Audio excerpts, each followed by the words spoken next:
हरे हरे कृष्ण कृष्ण कृष्ण हरे हरे हरे राम राम राम हरे हरे हरे कृष्ण कृष्ण कृष्ण हरे हरे हरे राम राम राम हरे हरे हरे कृष्ण कृष्ण कृष्ण हरे हरे हरे राम राम राम हरे हरे हरे कृष्ण कृष्ण कृष्ण हरे हरे हरे राम राम राम हरे हरे हरे कृष्ण कृष्ण कृष्ण हरे हरे हरे राम राम राम हरे हरे हरे कृष्ण कृष्ण कृष्ण हरे हरे हरे राम राम राम हरे हरे हरे कृष्ण कृष्ण कृष्ण हरे हरे हरे राम राम राम हरे हरे हरे कृष्ण कृष्ण कृष्ण हरे हरे हरे राम राम राम हरे हरे हरे कृष्ण कृष्ण कृष्ण हरे हरे हरे राम राम हरे हरे हरे कृष्ण कृष्ण कृष्ण हरे हरे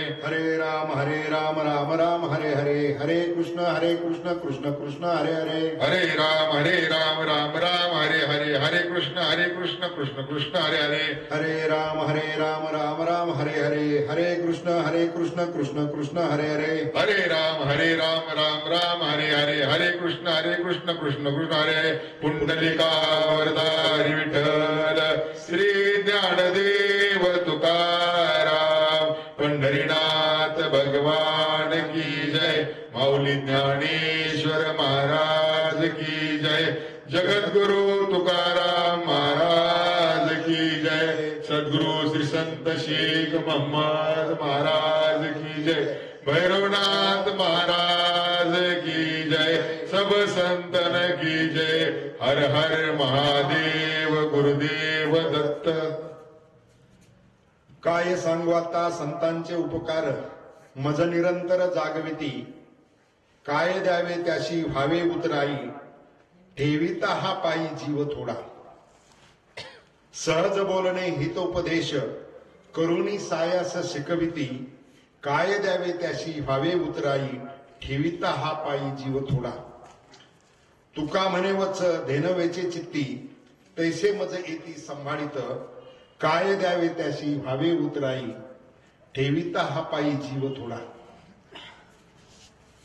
वक्रतुंड महाकाय सूर्यकोटी समप्रभ निर्विघ्नं कुरु मे देव सर्व कार्येषु सर्वदा गुरुर्ब्रह्मा गुरुर्विष्णू गुरुर्देव महेश्वरा गुरु साक्षात परब्रह्म तस्मै श्री गुरुवे नमः। आज या ठिकाणी प्रवचन रूपी सेवा करत असताना खरं तर निमित्त आपल्या सगळ्यांना माहीत आहे, तरी देखील प्रवचनकार म्हणून आजचा वक्ता म्हणून परिहार देणं गरजेचं आहे आणि म्हणून श्री क्षेत्र बेलवंडी गावचं जागृत असणारं ग्रामदैवत श्री भैरवनाथ महाराजांच्या जन्मोत्सवानिमित्त अखंड हरिनाम सप्ताह व ज्ञानेश्वरी पारायण सोहळा वर्ष 47. या निमित्तानं आज या ठिकाणी ही प्रवचन रूपी सेवा माझ्या वाट्याला या ठिकाणी आलेली आहे आणि या प्रवचन रूपी सेवेसाठी जगद्वंदनीय श्रीमंत संत जगद्गुरु तुकाराम महाराजांचा हा 4 चरणाचा अभंग या ठिकाणी सेवेसाठी घेतलेला आहे। काय सांगू आता संतांचे उपकार मज निरंतर जागविती काय द्यावे त्याशी व्हावे उतराई ठेविता हा पायी जीव थोडा सहज बोलणे हितोपदेश करुणी सायास शिकविती काय द्यावे त्याशी व्हावे उतराई ठेविता हा पायी जीव थोडा तुका म्हणे वच धेनुवेचे चित्ती तैसे मज येती संभाळित काय द्यावे त्याशी व्हावे उतराई ठेविता हा पायी जीव थोडा। जगद्गुरु तुकाराम महाराजांनी हा 4 चरणाचा अभंग जो आहे तो अभंग या आजच्या सेवेसाठी घेतलेला आहे। अभंगाचा अर्थ मी थोडक्यात आपल्या समोर सांगण्याचा प्रयत्न करणार आहे। जगद्गुरु तुकाराम महाराज म्हणतात काय सांगू आता संतांचे उपकार, म्हणजे संतांचे उपकार सांगायला जणू काय तुकाराम महाराजांकडे शब्द नाहीत अशा प्रकारे ते सांगत असताना सांगतायत की मज निरंतर जागविती म्हणजे जे माझं हित आहे. जागविती म्हणजे काय झोपेतून उठवत नाहीत. मज निरंतर जागविती म्हणजे माझ्या हिताच्या ज्या गोष्टी आहेत त्या सांगण्यासाठी ते मला कायमस्वरूपी जागे ठेवण्याचा प्रयत्न करतायत. आणि म्हणजे संतांचे उपकार जे आहेत ते अशा प्रकारचे उपकार आहेत की त्या उपकारातून उतराई होण्यासाठी त्यांना काय द्यावं, तर द्यायला ज्या माझ्याकडे सगळ्या गोष्टी आहेत त्या विनाश पावणाऱ्या आहेत. आणि संतांचे उपकार अविनाशी आहेत. आणि म्हणून माझा जीव जरी ठेवायचा म्हटलं तरी तो विनाश पावणारा आहे. आणि म्हणून तो जीव देखील तोकडा पडतोय, थोडा पडतोय. अशा प्रकारचा अभंगामध्ये या ठिकाणी तुकाराम महाराज सांगत असतानाच सहज बोलणे हितोपदेश म्हणजे संत सहज जरी बोलले तरी ते हिताच असतंय असं या ठिकाणी महाराजांनी सांगत असताना, ते शिकवत असताना जर लक्षात आलं नाही तर त्याच्यासाठी संत सायास करतात. ते लक्षात यावं याच्यासाठी संत सायास करतात. आणि मग ते कशा प्रकारचे सायास असतात किंवा कशा प्रकारचं त्यांचं प्रेम भक्तावरती आहे. जसं गायीचं प्रेम आपल्या वासरावरती आहे त्या पद्धतीचं प्रेम या ठिकाणी संतांचं भक्तावरती आहे. अभंगाचा अर्थ आपण पाहिलाय. अभंगाचं निरूपण आपल्या सगळ्यांच्या समोर मी माझ्या बुद्धीप्रमाणे मांडण्याचा प्रयत्न करणार आहे. खरं तर जगद्गुरूंनी या ठिकाणी हा अभंग म्हणत असतानाच किंवा अभंग घेत असतानाच असं सांगितलं की काय सांगू आता. म्हणजे जगद्गुरु संत तुकाराम महाराजांना प्रश्न पडावा, काय सांगू आता. म्हणजे व्यवहारातलं जर अशोक बाप्पू आपण पाहायचं जर झालं तर आपण व्यवहारामध्ये काही माणसांचं कौतुक करण्यासाठी एवढी शब्दाची व्याप्ती वापरतो, वाढवतो. जगताप महाराज ती व्याप्ती वाढवत असताना एवढे मोठे आपण शब्द करतो, काय काय काय करून टाकतो त्या व्यक्तीचं, पण ती व्यक्ती कुठेतरी कोपऱ्यात बसलेला असतो. आणि जगद्गुरू इथं म्हणताय की संतांचे उपकार सांगायचे जर झाले तर शब्द नाहीत अशा प्रकारचे संतांचे उपकार आहेत की मला शब्द सुचत नाहीत. काय शब्द वापरावेत त्यांच्यासाठी, त्या उपकारातून उतराई होण्यासाठी काय करावं, हा प्रश्न जगद्गुरू संत तुकाराम महाराजांना पडतोय. हे अभंगातून त्या ठिकाणी महाराज सांगतायत. याचा अर्थ संतांचे उपकार जे ते अनन्य साधारण उपकार आपल्या सगळ्यांवरती निश्चितपणानं आहेत. जीवसृष्टीत म्हणजे जन्माला आलेल्या प्रत्येक प्राण्यावरती किंवा विश्वमात्रामध्ये येणारे जे सगळे जीव आहेत त्या जीवावरती कोणाचे ना कोणाचे उपकार आहेत. मग कोणाचे उपकार सांगितले शास्त्रानं आपल्याला. देवाचे उपकार आहेत, आईवडिलांचे उपकार आहेत आणि संतांचे उपकार आहेत. आईवडिलांचे जे उपकार आहेत ते अनन्य साधारण अगणित अशा प्रकारचे उपकार आईवडिलांचे आपल्यावरती आहेत. आईवडिलांच्या उपकाराचं वर्णन करता येणार नाही अशाच प्रकारचे आईवडिलांचे देखील आपल्यावरती उपकार आहेत. म्हणजे आईवडिलांनी आपल्याला जन्म दिला हा आपल्यात सगळ्यात मोठा उपकार आईवडिलांचा आपल्यावरती आहे. आणि उपकार जे आहे उपकाराची जाण ज्याला आहे त्याला कृतज्ञ म्हणतात. आणि ज्याला उपकाराची जाणीव नाही त्याला कृतघ्न म्हणतात. कृतज्ञ म्हणजे सद्गुणी आणि कृतघ्न म्हणजे दुर्गुणी. आता दुर्गुणी आपल्याला समाजात पाहायला मिळतात. आमच्यासाठी आईवडिलांनी काय केलं असं विचारणारे काही पोरं भेटतात. आम्ही ज्या क्षेत्रात काम करतो क्षेत्रामध्ये आम्हाला आठवड्यातून 4-2 जर तरी भेटतात. पण मुलं नाही भेटत, आई वडील भेटतात. आणि त्यांची झालेली उपेक्षा त्यांना होणारा त्रास सांगण्याचा प्रयत्न करतायत कारण त्यांची मुलं कृतघ्न निघालेली असतात. व्यवहारातली फार गोष्टी मी या ठिकाणी बोलणार नाही. आपण सगळ्यांनी त्याचा अनुभव आपण निश्चितपणाने घेतो. परंतु शास्त्रानं धर्मानं आणि संतानं सगळ्यांनी काय सांगितलेलं आहे, आईवडिलांचं महत्व काय सांगितलेलं आहे. आईवडिलांचं महत्व अनन्य साधारण महत्व आमचं शास्त्र सांगतं, आमचा संत सांगतात. माय बाप केवळ काशी तेने न जावे तीर्थाशी. अभंग त्या ठिकाणी सगळा मांडता येईल. परंतु आईवडिलांची सेवा त्याचं महत्व किती आहे आईवडिलांची सेवा जो करतो त्याला काशीला जाण्याची आवश्यकता नाही असं सांगितलेलं आपल्या धर्मानं, आपल्या शास्त्रानं, आपल्या संतांनी. पुंडलिक महाराजांचं उदाहरण त्या ठिकाणी या अभंगात येतं. पुंडलिकाने काय केलं तर पंढरीश पांडुरंगाला पुंडलिके काय केले, परब्रह्म उभे ठेले. पांडुरंगाला उभं करण्याचं काम पुंडलिकाने केलं. ते कशामुळे झालं आणि मग याचा बोध पुंडलिकांना कुठं झाला हे जर आपण पाहायला गेलो तर कुकुट ऋषी जे आहेत, कुकुट ऋषी त्या ठिकाणी त्यांच्या आश्रमामध्ये आईवडिलांची सेवा सोडून दुसरं काहीच करत नव्हते. ना यज्ञ, ना कुठली पूजा, ना कुठला विधी. आईवडिलांची सेवा एकमेव कार्यक्रम त्यांचा होता. पाहताना पुंडलिकाने पाहिलं की या कुकुट ऋषींच्या आश्रमामध्ये अत्यंत मलिन झालेल्या तीन स्त्रिया जातात. त्या आश्रमात जाताना एकदम मलिन झालेला असतात, त्यांचे वस्त्र मळालेले असतात, त्यांचा अवतार काहीतरी झालेला असतो. त्यांच्याकडे पाहू नये अशा प्रकारची अवस्था त्यांची झालेली असते. आणि आश्रमातून त्या ज्यावेळेस बाहेर पडतात त्या अत्यंत तेजस्वी रूपानं बाहेर पडतात. अत्यंत तेजस्वी त्या होतात. पुंडलिकाला प्रश्न पडतो. एक दिवस पुंडलिक ठरवतो की यांना विचारायचं त्या आश्रमात जाऊन नेमकं होतंय काय, तुम्ही एवढ्या तेजस्वी होऊन काय येत आहे. तो विचारतो त्या स्त्रियांना की तुम्ही आश्रमात जाताना एकदम मलिन झालेला असता आणि बाहेर पडताना तेजस्वी होऊन येता. त्या सांगतात की आम्ही मलिन होतो तुझ्यासारख्या पाप्यांमुळं, जे आईवडिलांची सेवा करत नाहीत, जे धर्मानं वागत नाहीत, जे चुकीच्या पद्धतीने वागतात, चुकीचं कर्म करतात, ते येतात आमच्यामध्ये स्नान करतात आणि आम्ही मलिन होतो.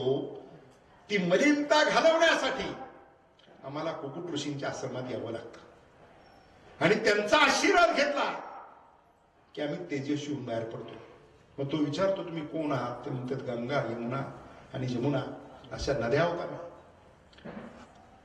या नद्या मलिन होता. त्या कुकुट ऋषीच्या फक्त दर्शनानं त्या ठिकाणी तेजस्वी परंतु स्वच्छ होतात. आणि मग त्यानं विचारलं कुकुट ऋषी काय करतात, त्यांनी सांगितलं जाऊन आत बघ. आत गेला, जाऊन पाहतो तर कुकुट ऋषी आईवडिलांची सेवा करत असतात. खर तर आता प्रवचन होतात, कीर्तन होतात, कीर्तनाच्या माध्यमातून, प्रवचनाच्या माध्यमातून समाजाचं प्रबोधन समाजाला सांगितलं जातं. इथे ऐकलेलं अनुकरणात किती येतं हा सगळ्यात महत्वाचा विषय आहे. प्रवचन कीर्तन ऐकण्यासाठी येण्याची आवश्यकता जी तरुणाईने येण्याची खरं तर आवश्यकता आहे. माणसं म्हणतात धर्म काय किंवा देव धर्म काय, प्रवचन कीर्तन काय, म्हातारी वयात करायचं असतं. अरे ज्ञानेश्वर महाराजांनी ज्ञानेश्वरी कधी लिहिली आणि समाधी कधी घेतली. संतांचं कार्य तरुण वयात सुरू झालं. सगळ्या संतांचा विषय घ्या, त्यांनी जीवनभर कार्य केलं आणि संतांनी आपल्यासाठी खूप मोठा ठेवा करून ठेवलेला आहे. या ठिकाणी आईवडिलांचा महिमा जो आहे, आईवडिलांची पुण्याई जी आहे, आईवडिलांचे आशीर्वाद जे आहे, त्यानं तुम्हाला काहीही कमी पडत नाही. आणि आईवडिलांची सेवा केल्यानंतर त्याला कुठल्याही तीर्थाला जायची आवश्यकता नाही. माणसं सगळी दुनिया फिरत येत देव शोधित, पुण्य मिळवायसाठी. तुमच्या घरातच देव आहे, तुमच्या घरातच सगळं आहे. संतांनी किती सोपं करून शिकवलेलं आहे आम्हाला. संत सावता महाराजांनी किती सोपं सांगितलं आपल्याला. कांदा मुळा भाजी अवघी मिठाई माझी. एवढं सोपं आपल्या संतांनी काम धंदे सोडा नामस्मरण करा असं सांगितलं नाही. काम धंदे सोडा आणि भजन करा असं सांगितलेलं नाही. सावता महाराज प्रत्येक काम करत असताना देवाचं नाव सारखं त्यांच्या तोंडात होतं आणि मग मोठ हाकताना सुद्धा पांडुरंग तिथे येऊन त्यांना मदत करत होता. शेतीतलं प्रत्येक काम करत असताना पांडुरंग त्या ठिकाणी सावता महाराजांना मदत करत होता. नामस्मरणाची ताकद कलियुगात प्रचंड ताकद सांगितलेली आहे. आता नामस्मरण करायचं माणसं म्हणते सवडच नाही. आता आपण जर समजा आम्ही श्रीगोंद्याहून इथं आलो, हरिभक्तपरायण अशोक महाराज आळेकरांनी, हरिभक्तपरायण पोपट महाराज बोरुडे माझ्या बरोबर होते. श्रीगोंद्यावर निघाल इथपर्यंत हा मी दुसरा विषयच नव्हता आमचा. प्रवचनातला विषय माझा आजचा वेगळा होता. कुकुट स्वामींची गोष्ट आमची रस्त्यात येताना अशोक बापूजी आमची चर्चा झाली.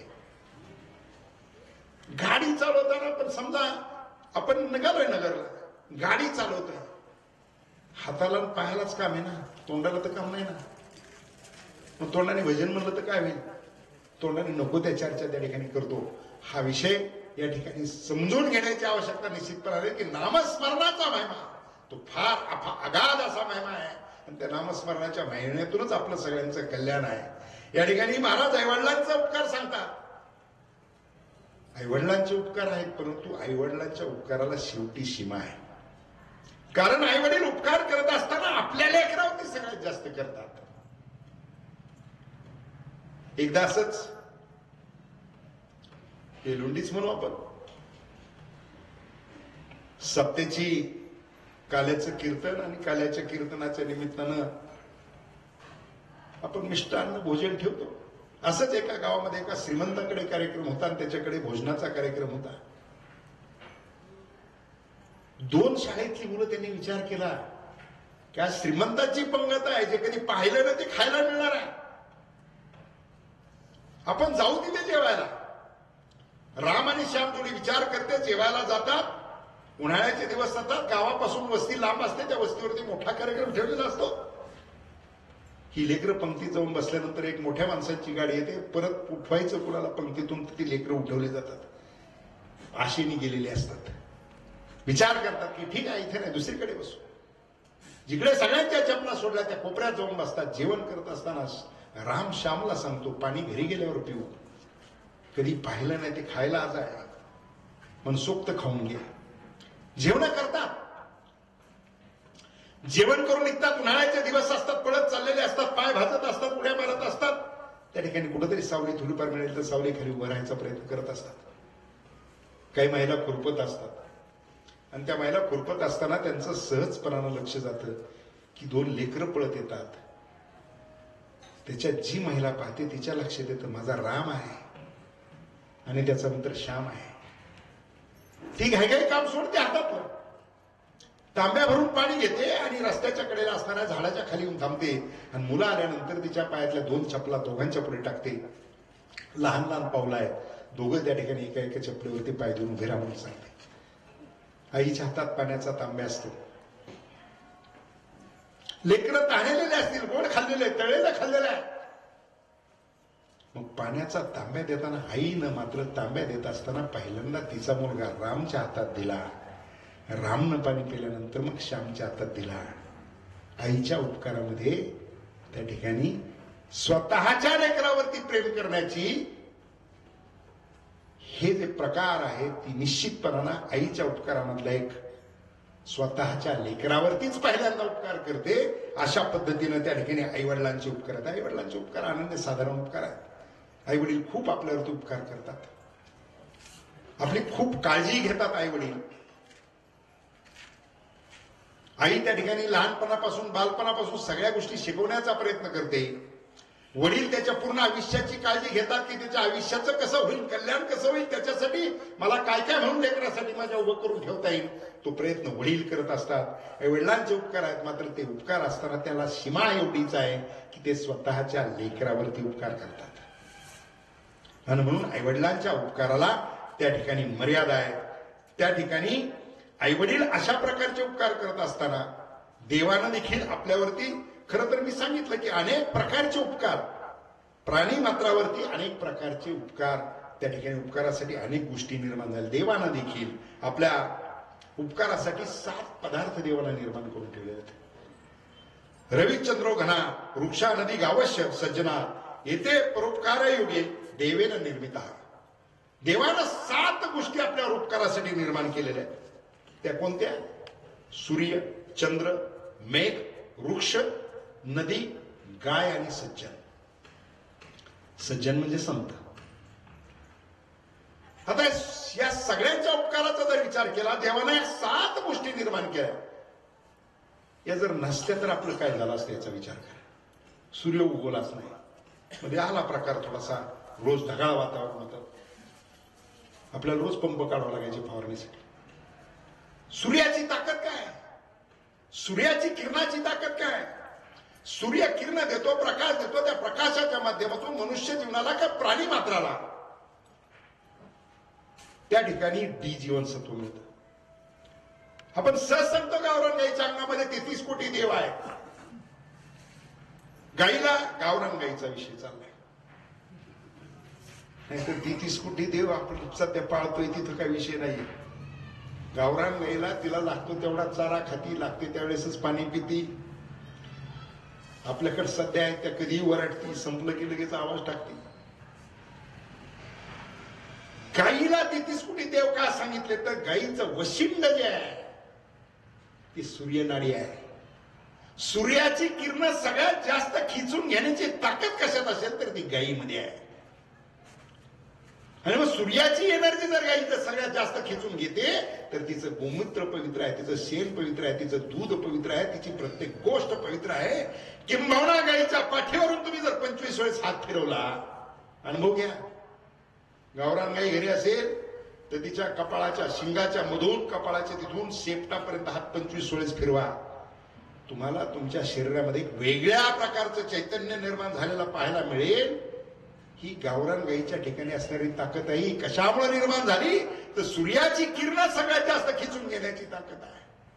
सूर्याचे आपल्यावर अनन्य साधारण उपकार आहे. सूर्य प्रकाश देतो आपल्याला, सूर्य ऊर्जा देतो.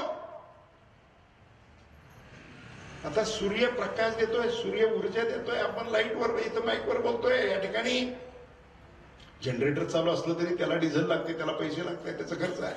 लाईटचं बिल आपण भरतो, त्याचाच आपल्याला खर्च आहे. पण सूर्याने कधी आपल्याला लाईटचं बिल मागितलंय का? मागितले का सूर्याने कधी लाईटचं बिल? तुकाराम महाराजांनी मानलं पाहिजे होतं, काय सांगता सूर्याचे उपकार, पण नाही. तुकाराम महाराजांनी सूर्याच्या उपकारापेक्षाही संतांचे उपकार जास्त आहेत सांगितलं.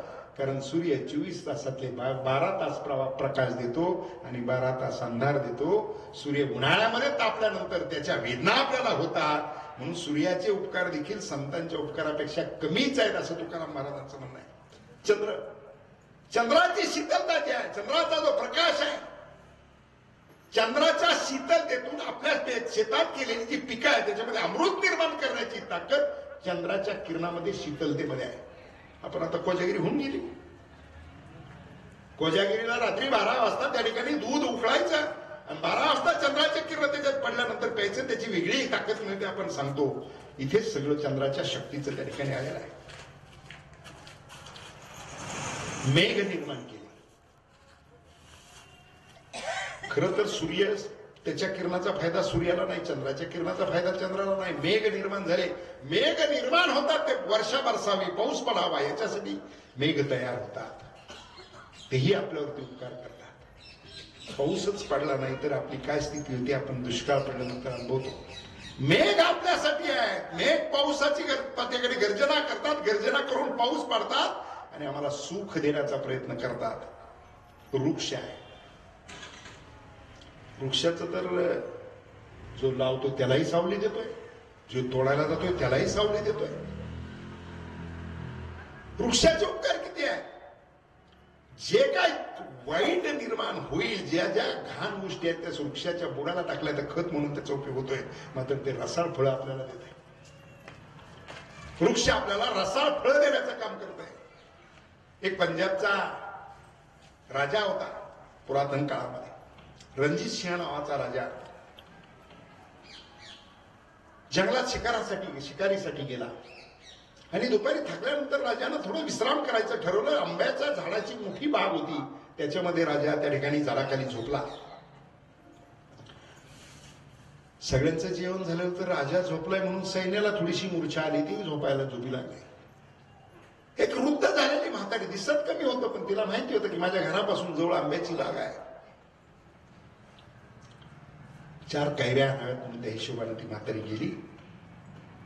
गेल्यानंतर त्या वृद्ध झालेल्या म्हातारीला काही दिसत नव्हतं, परंतु दिसत नसताना देखील तिनं त्या ठिकाणी झाडाला दगड मारले. आणि ते आंबे पाडायच्या कालखंडामध्ये आंबे पाडायचा ती प्रयत्न करत होती, कैऱ्या पाडायचा प्रयत्न करत होती. तिचा दगड झोपलेल्या राजाच्या डोक्यावरती लागला.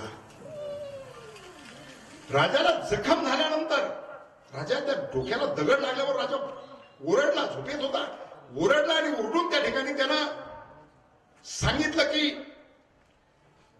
ओरडल्यानंतर सैन्य पळत आलं. सगळं सैन्याने पाहिलं की राजा ओरडलेला आहे. पाहतात त्या म्हातारीनं दगड मारला. त्या म्हातारीला सैन्याने तोपर्यंत पकडलं. सैन्याने पकडल्यानंतर राजाजवळ घेऊन आले.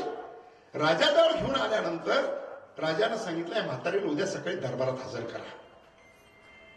दुसऱ्या दिवशी त्या म्हातारीला दरबारात हजर केलं. म्हातारी घाबरलेली, प्रचंड घाबरलेल्या म्हातारीनं आता उद्या काय माझ्या बाबतीत निर्णय होणार अशा प्रकारची भूमिका त्या म्हातारीच्या मनावर रात्रभर चिंता करत होती. दुसऱ्या दिवशी दरबार भरला. दरबार भरल्यानंतर राजाचं सगळं मंत्रिमंडळ बसलेलं. राजानं घडलेला प्रकार सगळा सांगितला. सगळा प्रकार सांगितल्यानंतर मंत्रिमंडळाला विचारलं की या म्हातारीच्या बाबतीत काय भूमिका घेतली पाहिजे, काय निर्णय घेतला पाहिजे, हे सगळ्यांनी मिळून सांगा. मंत्रिमंडळानं निर्णय केला, राजाला दगड लागला आणि म्हणून या म्हातारीला शिक्षा दिली पाहिजे आणि म्हणून शिक्षा देण्याची सूचना त्या ठिकाणी मंत्रिमंडळाने केल्याबरोबर राजा म्हटलं, माझ्या दरबारात मला वाटलं होतं कुणीतरी शहाणा असेल. अरे त्या वृक्षाला ती दगड मारत होती, ती फळाच्या अपेक्षेने दगड मारत होती. वृक्ष कुठलंही कितीही दगड मारले तरी कुठली तक्रार न करता गोड फळ देतोय आणि मग मी त्या वृक्षापेक्षा कमी आहे का म्हणून मी या म्हातारीला शिक्षा द्यावी. राजानं सांगितलं, म्हातारीची उटी भरा, तिला 500 रुपये बक्षीस द्या. वृक्ष जर फळ दगड मारल्यानंतर गोड फळ देतोय तर मी सुद्धा, मला जखम झालेली असेल तरी चालेल, पण त्या म्हातारीचा सन्मान केला पाहिजे. अशा प्रकारची भूमिका त्या राजानं त्या ठिकाणी मांडली. नद्या वाहतात. आपल्याला त्या ठिकाणी वेगवेगळ्या ठिकाणी तर नद्या अडवल्यात म्हणून पाणी येतं. त्याच्या माध्यमातून आपली प्रगती होती, शेती होती. नद्यांवरती बंधारे झाले, त्या बंधाऱ्यांच्या माध्यमातून त्या ठिकाणी आपण शेती फुलवण्याचा प्रयोग केला. अनेक गोष्टी आपण त्या ठिकाणी या सगळ्या गोष्टींच्या माध्यमातून, नदीच्या माध्यमातून, नदीच्या प्रवाहाच्या माध्यमातून आपण करतोय. गायीचं मी सांगितलं, सज्जन म्हणजे संत. देवानं ह्या 7 गोष्टी निर्माण केल्या, पण ह्या 7ही गोष्टीच्या उपकाराला मर्यादा आहेत. नदी 12 महिने वाहत नाही, पूर्वी व्हायची, आता वाहत नाही. मेघ आपल्याला पाहिजे त्यावेळेस येत नाही. चंद्र अमावस्येच्या दिवशी दिसत नाही. सूर्य 12 तास प्रकाश देतो. गाईचा देखील कालखंड दूध देण्याचा जो आहे त्याला मर्यादा आहे. मात्र याच्यात संत एकमेव आहे की त्यांचे उपकार जे आहेत ते उपकार कायम सुरू असतात. आणि म्हणून या ठिकाणी संतांचे उपकार जे आहेत ते संतांच्या उपकाराची या ठिकाणी आपल्यावरती उपकार करण्यासाठी 7 पदार्थ निर्माण केले. त्या 7 पदार्थांच्या उपकाराला देखील सीमा आहे. उपकार नितांत गरजेचे आहेत, परंतु त्याला सीमा आहे. देवाचे उपकार ह्याच्यात आईवडील, देव आणि संत हे उपकार या अभंगाच्या निमित्तानं आपण आज या ठिकाणी सांगणार आहे. देवाचे उपकार आहेत, परंतु देवाचे उपकार सुद्धा कसे आहेत. संत श्रेष्ठ नामदेव महाराज देवाच्या बाबतीत फार परखडपणानं, हा अधिकार केवढा मोठा नामदेव महाराजाचा, देवाशी भांडायचा अधिकार होता, देवाशी भांडत पण होते. नामदेव महाराजांनी सांगितलं की संतांचा जे उपकार आहे देवा, ते संतांचे उपकार तुझ्यापेक्षा खूप मोठे आहेत. संतांचे उपकार श्रेष्ठ आहेत, कारण दान देताना आणि कृपा करताना संतांचं जे औदार्य आहे तेवढं औदार्य देवा तुझ्याकडे सुद्धा नाही, असं नामदेव महाराज सांगतात. मी नाही. नामदेव महाराज काय सांगतात, घिशी तेव्हा देशी ऐसा असशी उदार. म्हणजे कथा सांगताना लोक सांगतात सुदाम्याची सगळी नगरी देवानी सोन्याची करून टाकली, पण सुदाम्याने अगोदर आणलेले आहे मूठ भरपोळे खाल्ले नाही. देव कल्याण करत असताना एकतर भक्ताचं कल्याण करतो, भक्ता राखी पायापाशी दुर्जनाशी सहारे. देव 2 प्रकारचं देवाच्या डोक्यात असतात. जो भक्त आहे त्या भक्ताच्या हाकेसाठी देव धावून जातो. आणि दुसरा दुर्जन आहे त्याला संपवण्यासाठी देव धावून जातो. मधला किती मोठा वर्ग आहे सांगा बरं. इथं आपण कोण सज्जन आहे? सज्जनाने हात वर करा. कुणीच करणार नाही. कारण सज्जनानं हात वर करू नये असं नाहीये, पण मी सज्जन आहे हे सांगण्यासाठी हात वर करणं म्हणजे अहंकार आहे. मग सज्जनपणाला बाधा आहे. म्हणून सज्जन कोण आहे हात वर करा म्हणलं करणार नाही. मग आपण हात वर केला नाही म्हणजे आपण सज्जन नाही का? मग आपण सज्जन नसतो तर आपण प्रवचन ऐकायला आलो असतो का? आलो असतो का? नसतो.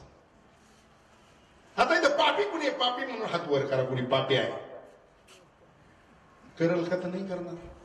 कारण आपण पापी पण नाही. पापी असतो तर प्रवचन ऐकायला आलोच नसतो. पापी असतो तर कीर्तनाला थांबलोच नसतो.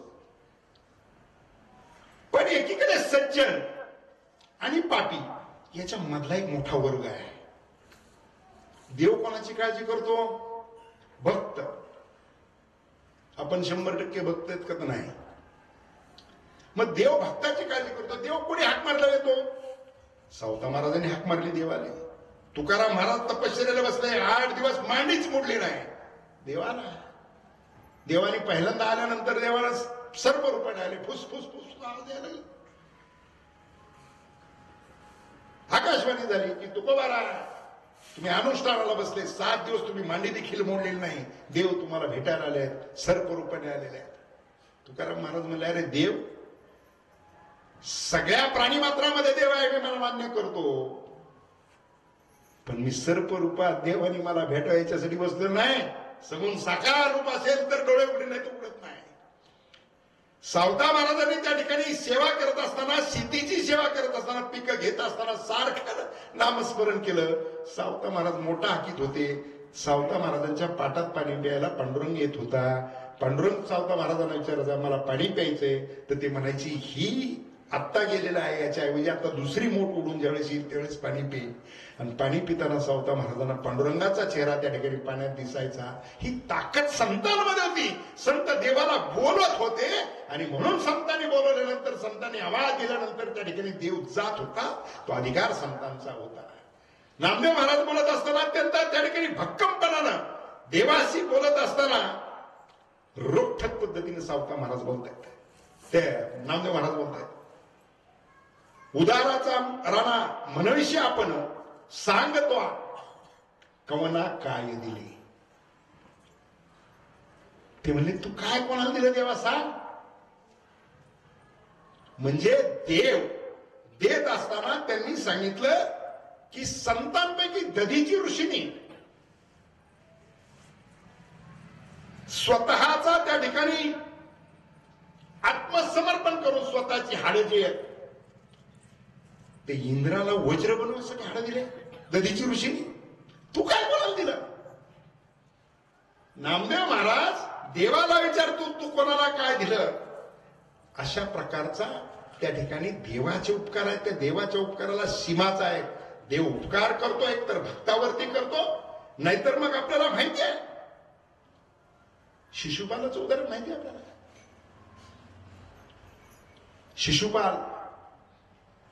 शिशुपालाचा जन्म झाला. चेदीचा राजा दमघोष राजाचा मुलगा शिशुपाल, दुसरा दंत वक्र. काल बाप्पू आपण चर्चा झाली.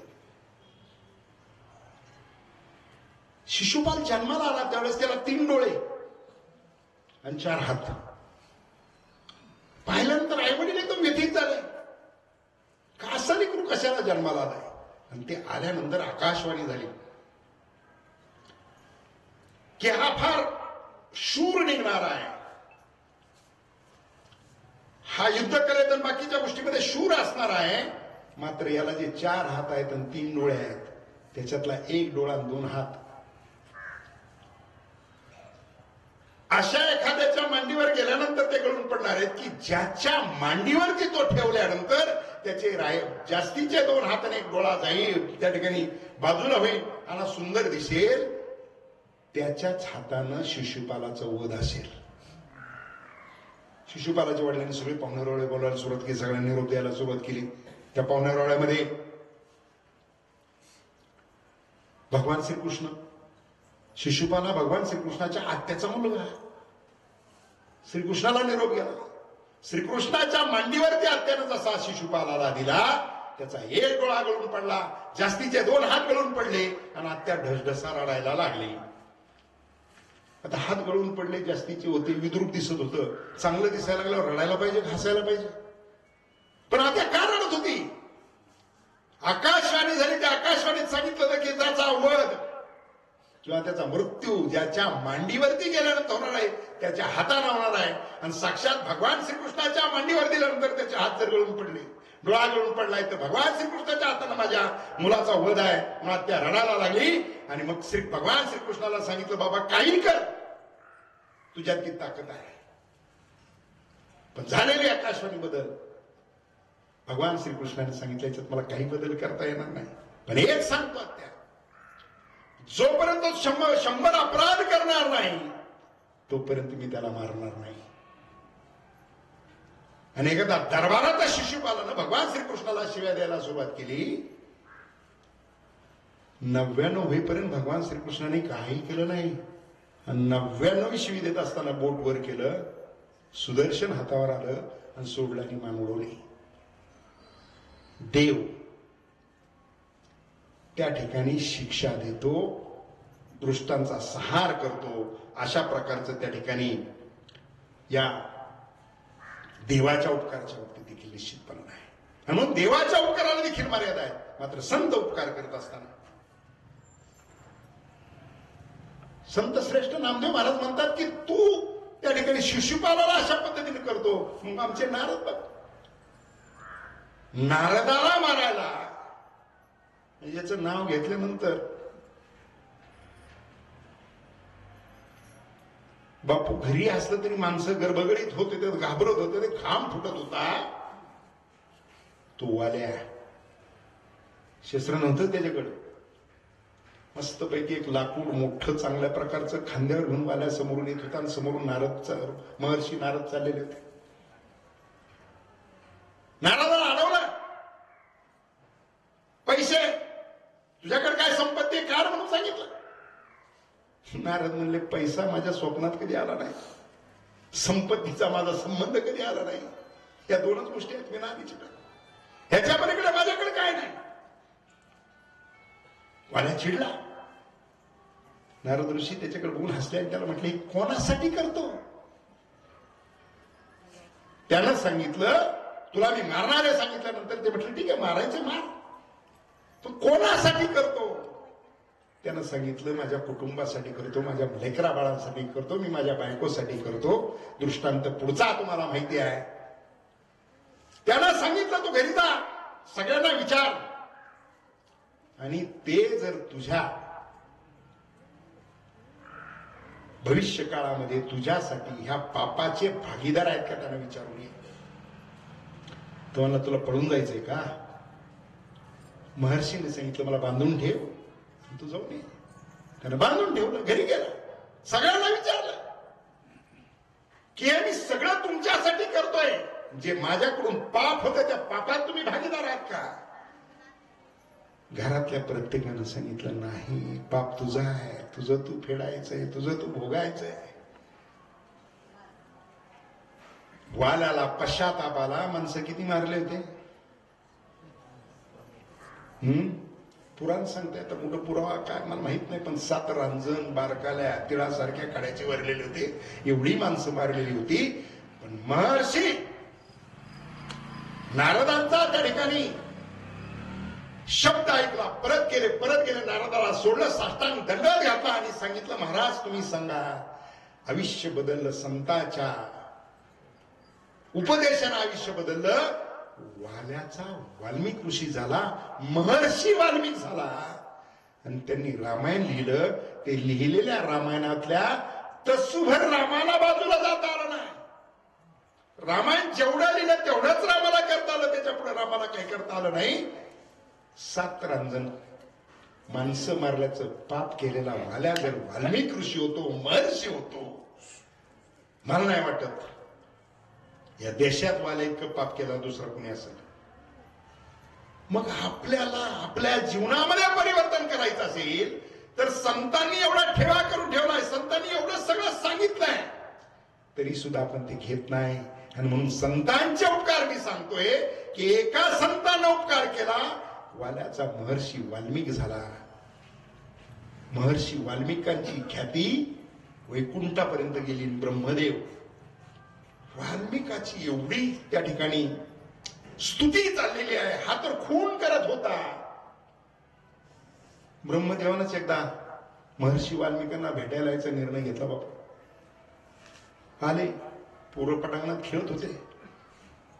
शिष्य महर्षींचे शिष्य होते. शिष्य पळत आलाय, मला 4 तोंडाचा माणूस आलाय. महर्षी वाल्मिक ऋषी म्हणाले, अरे अरे अरे पटकन फुलं टाका, स्वागत करा, ते ब्रह्मदेव आहेत. ब्रह्मदेवाने आसन टाकलं. आसन टाकल्यावर ते म्हटले आसनावर नाही, खालीच बसतो. कारण कीर्ती जेवढी झालेली होती, एवढी कीर्ती झाल्यानंतर ब्रह्मदेव खाली बसले म्हणून वाल्मिक ऋषी पण खाली बसले. आणि महर्षीला विचारलं की हे तुमच्या मध्ये माणसं किती मारले, म्हणजे सांगता येणार नाही. परिवर्तन कसं झालं? म्हणजे आतल्या खोलीत चला. खोली म्हणजे बंगला नव्हता, कुटी होती. कुटीतल्या आतली खोली. आतल्या खोलीत गेल्यानंतर एक देवघरासारखं देवघर होतं. 52 चंदनाची मूर्ती. 52 चंदन म्हणजे कोणतं? उकळलेल्या तेलामध्ये एक थेंब 52 चंदन टाकलं तर ते थंडगार तेल होतं, त्याला 52 चंदन. त्याची मूर्ती. त्या मूर्तीकडे महर्षी वाल्मिकींनी बोट केलं आणि सांगितलं, या संतांच्या कृपेनं माझ्या जीवनाचं कल्याण झालं. संत उपकार करत असताना माराला आलेल्यावरती देखील उपकार करतात. आता खूप विषय आहेत, संतांच्या उपकारांचे प्रकार खूप आहेत. संत उपकार करत असताना त्या ठिकाणी हनुमंतरायांचं एक उदाहरण आपल्याला निश्चितपणाने पुराणात आलेली एक गोष्ट हनुमंतरायांची फार महत्वाची आहे. पांडवन कौरव आपल्याला माहितीच होतं सगळं. तर एक कालखंड असा होता की पांडव भीम आणि ते इंद्रप्रस्थमध्ये होते आणि दुर्योधन कपटान इंद्रप्रस्थला गेला. त्याला भीमाला घेऊन यायचं होतं. त्या ठिकाणी इंद्रप्रस्थला जाऊन त्याला तिथं घुटमळ करत राहिला. संध्याकाळचे जेवण खावणं झाले. संध्याकाळ अंधार झाल्या. म्हटलं आता मी निघतो.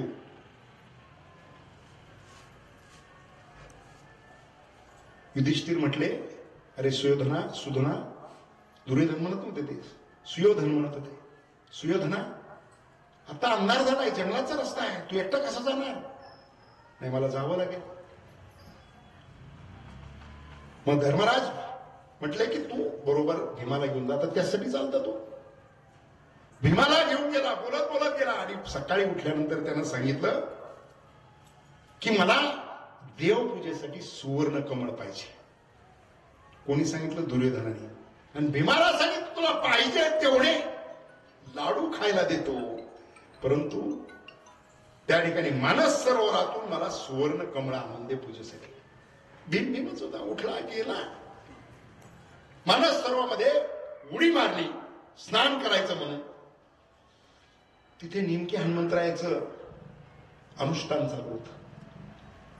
आता भीमानं उडी मारली म्हणलं ते सरोवर सगळं खवळलं. मारुतीरायाचे डोळे उघडले. त्याने आवाज दिला, हे कोण आहे तिकडे? आता हे राजाचंच पोरग.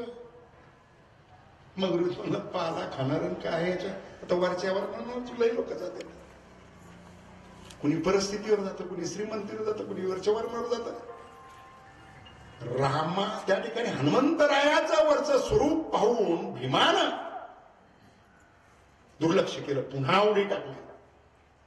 हनुमंतरायाने आवाज दिला, अरे माझा अनुष्ठान चालू आहे, तो अनुष्ठान भंग करतोय, कोण आहेस तू? भीम आपला दुर्लक्ष करतो. मारुतीने आपल्या शिफ्टीकडे पाहतात, त्याला आदेश देतात. शिफ्टी सरकन जाते, भीमाच्या कमरेला वेढा टाकते. वेढा टाकून भीमाला त्या सरोवरातून बाहेर काढते, आपटून घेते. जाम कुदलून टाकते भीमाला. आता शिफ्टी मारत राहायची त्या शिफ्टीचा एक केस भीमाला वाकडा करता आला नाही. मारुतीराय पाहतात की हा एवढा आपण कुदललाय तरी तो अजून युद्धासाठी तयार आहे, घाबरलेला असला तरी. हा कोण आहे पाहायला पाहिजे म्हणून जवळ घेतात आणि विचारतात तो कोण आहे. तो म्हणतो मी पंडुपुत्र भीम आहे. मारुतीराय म्हणतात पंडुपुत्र, पंडूला तर शाप होता, पंडूचा पुत्र कसा तू.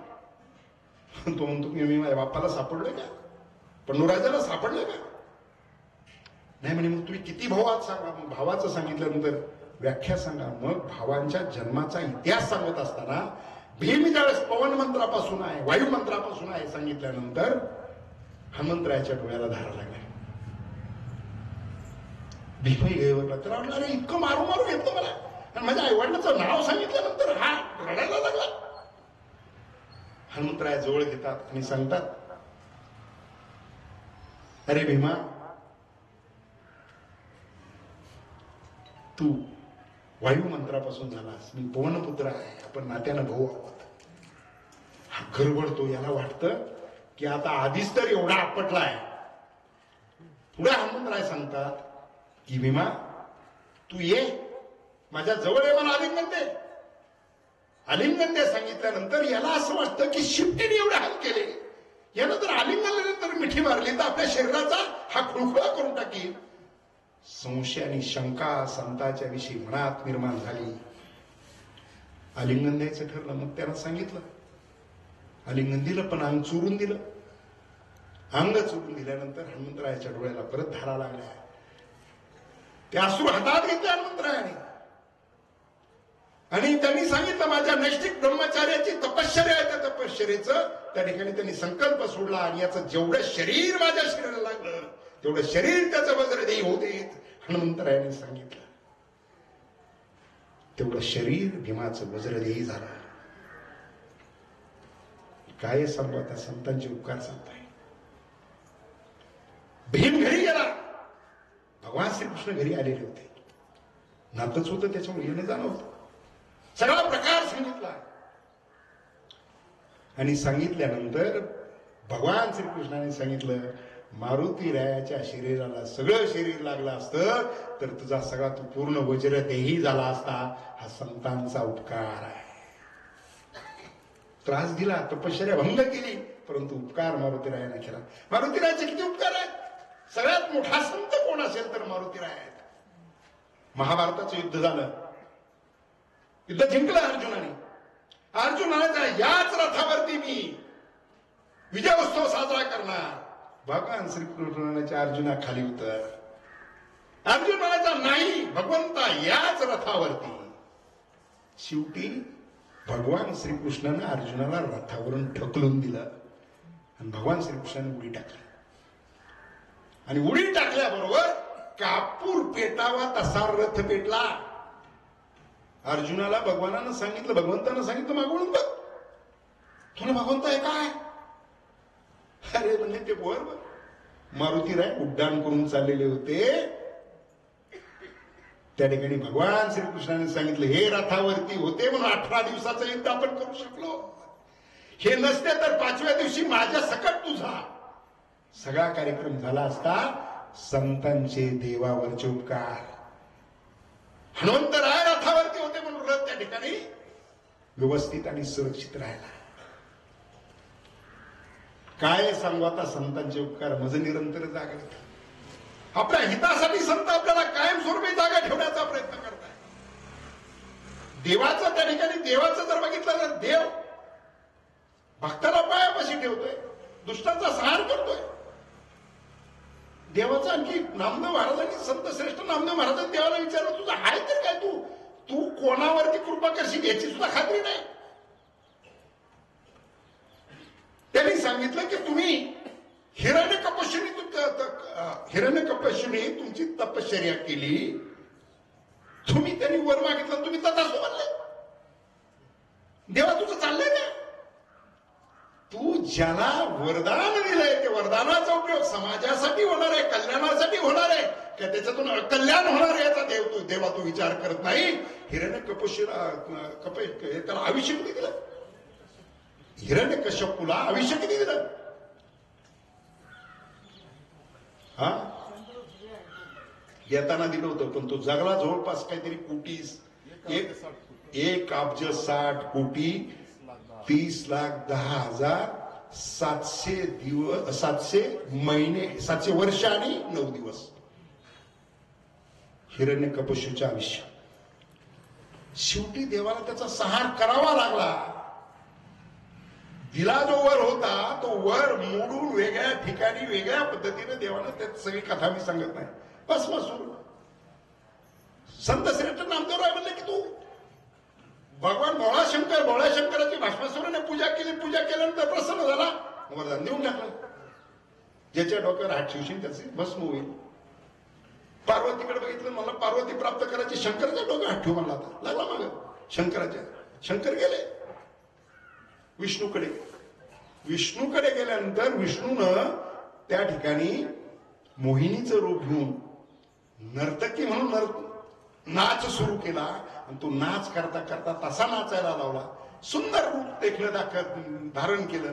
भस्मासूर त्या मोहात पडला आणि मग फिरता फिरता नाचता बरोबर डोक्यावर हात घेऊन त्याचं भस्म केलं. म्हणजे देव जो आहे, देव त्या ठिकाणी जो काय दुष्ट प्रवृत्ती त्याचा नाश करण्याचा प्रयत्न निश्चितपणे करतो. तुकोबारायांचा अभंग आहे. तुकोबारायांनी त्या ठिकाणी जीवनभर परोपकार केले. तुकोबारायांचे सगळ्या संतांचे आपल्यावर खूप उपकार आहेत. संत तुकोबार आहे तर तेच त्या ठिकाणी एवढे परोपकारी होते. वेळ सांगा मला. तुकोबाराय एवढे परोपकारी होते की एकदा, आता एक दृष्टांत घेऊन त्या ठिकाणी आपण सेवा थांबूया, कारण पुढे हरिपाटन बाकीचे कार्यक्रम आहेत. परोपकारी किती होते? एकदा तुकोबाराय भजन करीत बसलेले होते आणि ते भजन करत बसलेले असताना गावातले काही लोक उमऱ्याच्या बाजारला चालले होते. चला तुकोबाराय बाजारला, ते चला भजन म्हणत गेले. जात असताना एक वृद्ध म्हातारी रस्त्यात काठी टेकवत चालली होती. तुकोबाराय तिच्याजवळ गेले, म्हणजे बाजारला चालली का? ते हो.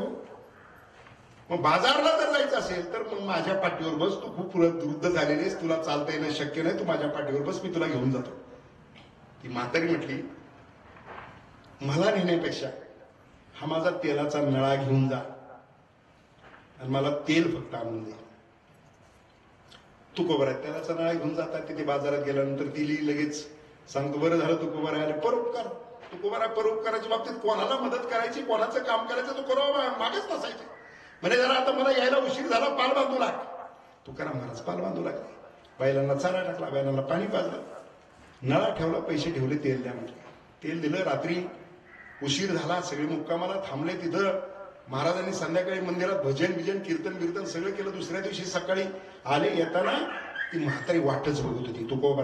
तुकोबारायने 8 दिवसाचं तेल सांगितलं होतं. तिच्या हातात नळा दिला. तिचं महिना झाला तरी तेल संपना. आता आमच्या माता भगिनींची जाहिरात फार भारी असते. गावभर झालं, त्या म्हातारीने गावभर केलं. 8 दिवसाचं तेल तुकोबारायला सांगितलं, त्यांनी आणलं, ते महिना झाला संपना. एक तर उमऱ्याच्या बाजारात तुकाराम महाराज गेला तर सगळ्या गावानी, कुणी किटली, कुणी बाटली, कुणी नळा, कुणी काय, सगळी भांडी तुकाराम महाराजाच्या, कुणी हाताला बांधते, कुणी कमरेला बांधते, कुणी गळ्यात बांधते. पैसे घेऊन तुकोबाराय गेले. तुकोबारायांनी त्या ठिकाणी ते तेलाच्या पुढे पैशाची पिशवी उलटी केली, भांडे ठेवले. त्या तेलाने विचारलं, कोणाला किती तेल घालायचं? त्यांनी तुझं तू बघ, मला काय माहिती. तुकोबारायने पुन्हा ते बैल, पाणी, चारा सगळ्या गोष्टी केल्या. भजन म्हणत बसले. तेल्यानं अंदाजानं सगळ्यात त्याच्यात तेल भरलं. पण देवाने कौतुक रचलं. देवाला वाटलं की आता हे तेल कुणाला कमी, कुणाला जास्ती, याच्यापेक्षा ज्याचे जितके पैसे त्याच्या भांड्यात तेवढं तेल. ही देवानं कौतुक रचून त्या ठिकाणी केलं. तुकोबारायच्या बाबतीत खूप गोष्टी सांगता येतील, परंतु परोपकारी एवढे होते की लहानपणी तुकोबाराय खेळत असताना त्यांचा एक गरीब मित्र होता, दलित समाजाचा. तुकोबारायच्या हातातलं कडं त्याला आवडलं, चांदीच. तो मित्र म्हटला की तुझ्या हातातलं कडं चांगलं आहे. तुकोबारायला काढलं, देऊन टाकलं त्याला. त्या मुलाच्या वडिलाकडे तुकोबारायांच्या पिढ्यानपारची सावकारकी, वडील सावकारकीच्या वसुलीसाठी गेले. बरोबर दिवाणजी, चहापेक्षा किटली गरम. दिवाणजी होताच. तो गरीब माणूस म्हटला, काही पीक नाही, उत्पन्न निघालं नाही, पैसे द्यायला नाहीत.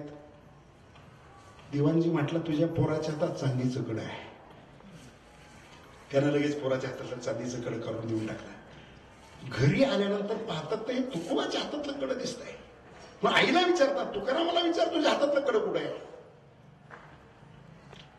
तुकाराम महाराजाला आईनं विचारलं त्यांच्या कणकाईनं की बा तुझ्या हातात चांदीचं कड होतं ते कुठं आहे? ते म्हणे मित्राला दिलं. आई म्हणे, अरे असं चांदीचं कड कुठं मित्राला देत असतात का? तुकाराम महाराज म्हणले, माझ्याकडे सोन्याचं नव्हतं म्हणून चांदीचं द्यावं लागलं. ही तुकोबाराची उंची होती. संत कोणावर उपकार करतात? संत अपकारावर देखील उपकार करतात. विसोबा खेचराला आयुष्यभर ज्ञानेश्वर माऊलीला छळलं. मुक्ताई उपाशी होती म्हणून त्या ठिकाणी पीठ मागायला, माधुगिरी मागायला गेले. ज्ञानेश्वर माऊलीला माधुगिरी मिळाल्यानंतर ज्यावेळेस ज्ञानेश्वर माऊली त्या ठिकाणी शहरातून बाहेर पडायला लागले, आळंदीतून विसोबा खेचर समोरून आलेला होता. ज्ञाना कशाला आला होता? त्यांनी सांगितलं, आमच्यासाठी नाही, मुक्ताई 6 दिवसापासून उपाशी आहे, तिच्यासाठी आलोय. विसोबा खेचरानं हातातली झोळी हिसकावून घेतली, पीठ खाली ओतून दिला, पायानं त्या ठिकाणी मातीत मिस केलं. त्या विसोबा खेचराला सुद्धा त्याचा उद्धार ज्ञानेश्वर माऊलीने केला. संत तुकाराम महाराजांना रामेश्वर भट्टांना आयुष्यभर छळलं. रामेश्वर भट्ट रगीलच काम होतं. अंगडशाह फकीर अंगडशाह त्या ठिकाणी दिहूमध्ये होता. त्यांच्याकडे एक विहीर होती अंगडशाहची, आणि अंगडशाह फकीराच्या विहिरीमध्ये ते पाणी जे आहे ते फक्त पूजेसाठी पिण्यासाठी ते वापरत होते. त्यानं दंड घातलेला होता की या विहिरीचं पाणी फक्त पिण्यासाठी आणि पूजेसाठी वापरण्यात येईल. रामेश्वर भट्ट टाकली उडी विहिरीत एक दिवशी आंघोळीसाठी. अंगडशाच्या लक्षात त्यांनी सांगितलं, ऐसे डुबते हो. तो पाण्याच्या बाहेर रामेश्वर भट्ट निघाला की अंगाचा दहा व्हायचा. शेवटी त्यानं विचार केला, आता करायचं काय? झाऱ्या माणसं ठेवली, अंगावर पाणी सारखे पाण्याच्या धारा, आणि तसाच आळंदीला गेला. ज्ञानेश्वर माऊलीच्या समाधीच्या पुढे बसला. त्या ठिकाणी ज्ञानेश्वर माऊलींना प्रार्थना केली की माझ्या अंगाचा दहा होतोय, मला याच्यातून वाचवा. ज्ञानेश्वर माऊली प्रसन्न झाले आणि समाधीतून आवाज दिला, सांगितलं, जा, इथलं कोर्ट बंद झालंय, दिहूचं कोर्ट चालू आहे, तुकाराम महाराजांकडे. रामेश्वर भट्ट म्हटले, तुकाराम महाराजांच्या जीवनभर त्यांना छळलं, तू फक्त जा म्हटले. तुकाराम महाराजांकडे रामेश्वर भट्ट आले, त्यांनी झालेला प्रसंग सांगितला. तुकाराम महाराज म्हटले, मला कशासाठी मोठे पण देत आहेत? ठीक आहे म्हणे. रामेश्वर भट्टाला 2 ओळी लिहून दिल्या. चित्त शुद्ध तरी शत्रू मित्र होती, व्याघ्र न खाती साप तया. एवढाच अभंग म्हण हे रामेश्वर भट्टाला सांगितलं. तेवढ्या 2 ओळीच म्हटला आणि रामेश्वर भट्टाच्या अंगाचा दाह बंद झाला. संत कृपा करत असताना आईवडिलांपेक्षा, देवापेक्षा, कोणाहीपेक्षा संतांची कृपा जी आहे ती खूप मोठी आहे. आणि म्हणून जगद्गुरु या ठिकाणी सांगतात की काय सांगू आता संतांचे उपकार मज निरंतर जागविती. तुकाराम महाराजांनी या अभंगाच्या माध्यमातून संतांच्या उपकाराला माझ्याकडे शब्द नाहीत अशा प्रकारचे या अभंगाच्या माध्यमातून वर्णन केलेलं आहे. आणि म्हणून मी या ठिकाणी या अभंगाचं निरूपण करत असताना, वेळ झाली नाही ना? काय वेळ असली तर माझं चालू नाही, तसं काय नाही, पण ठीक आहे. कारण आता हरिपाठ आहे, त्याच्यामुळे मी जास्तीचा वेळ या ठिकाणी घेऊ इच्छित नाही. बोलायचं म्हटलं तर अजूनही अर्धा तास बोलता येईल, कारण अशोक बापून मी रस्त्यातून येताना असे एवढे मुद्दे हरिभक्तपर्यंत अशोक बापूंनी दिलेत.